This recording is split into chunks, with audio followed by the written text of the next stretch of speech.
নমস্কার বন্ধুরা, আজকে আবার এসেছি একটা নতুন পর্ব নিয়ে। আচ্ছা, আপনি কি জানেন হিমাচল প্রদেশের পার্বতী ভ্যালির গভীরে এমন একটি জায়গা আছে যেখানে নদীর ধারে দাঁড়ালেই গরম গরম ধোঁয়া উঠতে দেখা যায়? হ্যাঁ, সেটাই মণিকরণ। ছোট্ট এক গ্রাম, অথচ একসঙ্গে প্রকৃতি, ধর্ম আর রহস্য সব কিছুর মিলন। চলুন প্রথমে প্রকৃতির কথা বলি। পার্বতী নদীর ধারে দাঁড়িয়ে হঠাৎ যদি দেখেন জল ফুটছে, কেমন লাগবে? এখানে মাটির নিচে থেকে বেরিয়ে আসছে গরম জলের প্রস্রবণ। এতটাই গরম যে লোকজন ভাত, ডাল, ডিম বা সবজি সহজেই সিদ্ধ করে ফেলেন।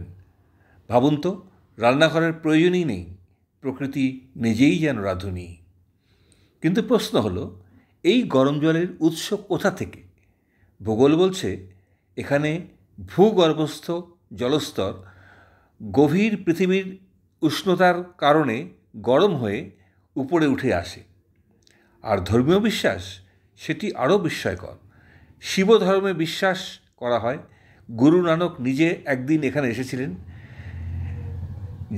রান্না করার জন্য ভক্তদের কাছে তখন কিছুই ছিল না। গুরু নানক প্রার্থনা করতেই মাটির নিচ থেকে বেরিয়ে আসে গরম প্রস্রবণ। সেই থেকেই আজও ভক্তরা এটিকে গুরু নানকের আশীর্বাদ বলে মানেন।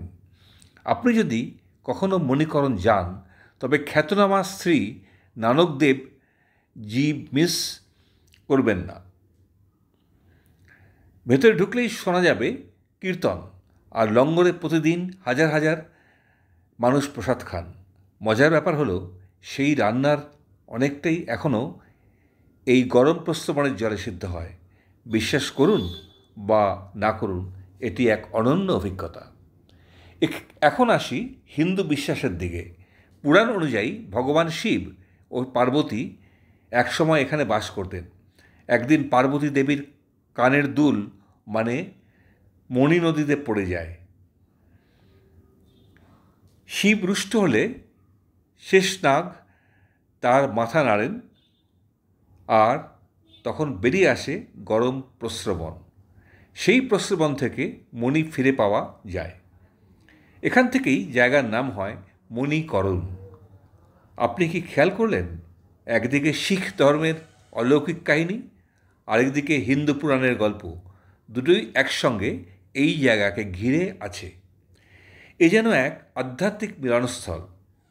মন্দিরগুলির কথা না বললেই নয়, এখানে রয়েছে রামচন্দ্র মন্দির, শিব মন্দির, যেখানে প্রতিদিন ভক্তরা প্রার্থনা করতে আসেন, আর গুরুদ্বারার ঠিক পাশে দাঁড়ালেই নদীর স্রোত, মন্দিরের ঘণ্টার ধ্বনি আর কীর্তনের সুর মিশে এক অনুভূত পরিবেশ তৈরি করে।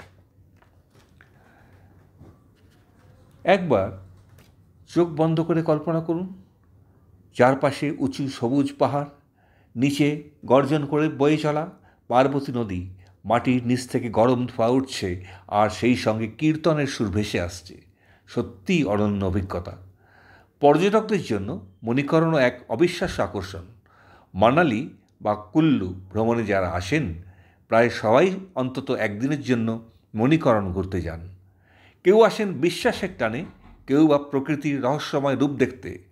সবশেষে বলা হয়, মণিকরণ এমন এক জায়গা যেখানে ধর্ম, পুরাণ, ইতিহাস আর প্রকৃতি একসঙ্গে মিশেছে। এখানকার গরম প্রস্রবণ শুধু ভূগোলের বিস্ময় নয়, ভক্তদের কাছে এটি অলৌকিক কৃপা। আর সেই কারণেই যুগের পর যুগ ধরে মানুষ এখানে ছুটে আসছে। আজ এই পর্যন্ত। যদি আলোচনাগুলো পছন্দের হয়, তবে অবশ্যই একটি লাইক করবেন বা সাবস্ক্রাইব করবেন।